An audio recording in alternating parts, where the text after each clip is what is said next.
বিদেশ থেকে এসেই ভাই সুজন এসেছিল আমাকে নিতে, কিন্তু বাচ্চার বাবা আমাকে যেতে দেয়নি। এখন মা এসেছে আমাদেরকে নিতে, আজকেও বাড়িতে না যাওয়ার কড়া নিষেধ। তার মানে বোঝাই যাচ্ছে বাচ্চার বাবা এখনও রেগে আছে। তো কবে ওনার রাগ কমবে, বাড়িতে যাওয়ার অনুমতি দিবে, সে অপেক্ষা ছাড়া কিছুই বলা যাচ্ছে না। আসসালামু আলাইকুম প্রিয় দর্শক, আপনারা সবাই কেমন আছেন? আশা করি ভালো আছেন। আমরাও আল্লাহর অশেষ রহমতে ভালো আছি, আলহামদুলিল্লাহ। বড়লোক জামাইয়ের আদরের দুলালি বউকে নিয়ে কথা বলবো। তো তার ভিডিওর শুরুতেই নম্র ভদ্র এবং সোনিয়া আক্তার রিমার কিছু কথা বলবো। সবাই তো সোনিয়া আক্তার রিমা নামে খুব কমই চিনেন, হিসু আপা আর মুতুরি আপা নামেই সবাই চিনেন। তো যাই হোক, আমি হিসু আপাও বলবো না, মুতুরি আপাও বলবো না, আমি বলবো সোনিয়া আক্তার রিমা আপা। তো তিনি দেখুন ভিডিওর প্রথমে কত সুন্দর করে কথা বলেছে। ভাই এসেছিল আমাকে নিতে, এখন ভাইকের সাথে যেতে দেয়নি, স্বামীর কড়া নির্দেশ, এখন মা এসেছে তাও যেতে দিবে না। তার মানে তার স্বামী খুব রেগে আছে। রেগে থাকার কারণ আছে। আপনাকে আপনার স্বামী পাগল হয়েছে, ওই সুজন মিথিলার সংসারে গিয়ে অশান্তি করার জন্য যেতে দেবে? হয়তোবা সুজন চলে যাওয়ার পরে অনুমতি দিলে সবচেয়ে ভালো হবে। আপনার মতো কটনি ননাস যদি ওখানে যায়, তাদের সুখের সংসারে আগুন জ্বলবে ধাও ধাও করে। প্রথমেই তাদেরকে অপমান ছাড়া আপনার আর কিছু করার আছে? মাকে জিজ্ঞেস করতেছিলেন, মা ছেলের বউ আর ছেলে এসেছে, আপনার অনুভূতি কেমন? আরে পাগল ছাগল, বাবার অনুমতি খুব ভালো থাকবে। রাগ গোসা থাকতেই পারে, একটা ফ্যামিলিতে রাগ গোসা থাকতেই পারে। ছেলে আর ছেলের বউ যদি শ্বশুর শাশুড়ির কাছে ক্ষমা চায় তো ক্ষমা দিতে বাধ্য। বা বাবা মার কাছে যদি একমাত্র আদরের ছেলে বাবা মার কাছে আইসা ক্ষমা চায় তো বাবা মা ক্ষমা দিতে বাধ্য। হয়তো বা একটু শাসন করে, এটার বলে কি বারে বারে আপনাকে বলতে হবে সোনিয়া আক্তার রিমা যে ক্ষমা করেছ? মা ক্ষমা চেয়েছে, ক্ষমা করেছ, বাড়িতে উঠতে দিছে? আব্বাই বেশি শাসন করছে না আপনি বেশি শাসন করছেন? তো বাবারা একটু বিশেষ করে রাগেই থাকে, মারা একটু নম্র ভদ্র নরম মনের মানুষই থাকে। তো আপনি কি করলেন, ভিডিওতে সুন্দর করে বললেন, মা তোমার কাম বাড়ছে, 3 বেলা রান্ধন লাগে।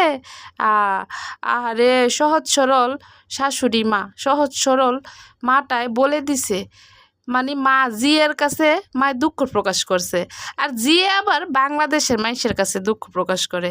আগো খালাম্মা, আপনি যে আপনার জিয়ের লগে এত কষ্টের দুঃখ শেয়ার করেন, আপনার জিয়ে কিন্তু মনের ভিতরে রাখে না, মনের ভিতরে পুষ্য রাখে না, আর আপনারে বুঝও দেয় না। বুঝ দেয় ঠিকই আছে, অত্র বাংলাদেশের মানুষের সামনে বুঝ দেয়, মানে আপনার পরিবারটারে বাংলাদেশের মানুষের সামনে দোয় ফাঁকলায় খলায়, আবার আলমারিতে ফসা সাবান দিয়ে ধুইয়া আলমারিতে বইরও রাখে।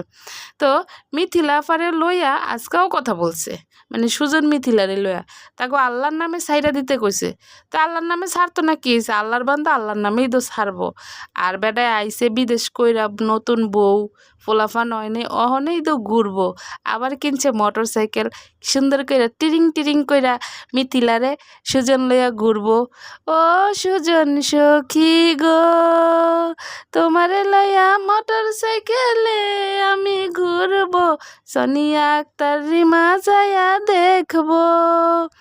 তো সোনিয়া আক্তার রিমা আপনারে কই, সুজন মিথিলা ঘুরবো, তো আপনার সমস্যা কি? আপনি আপনার জামাই লইয়া ঘুরেনি?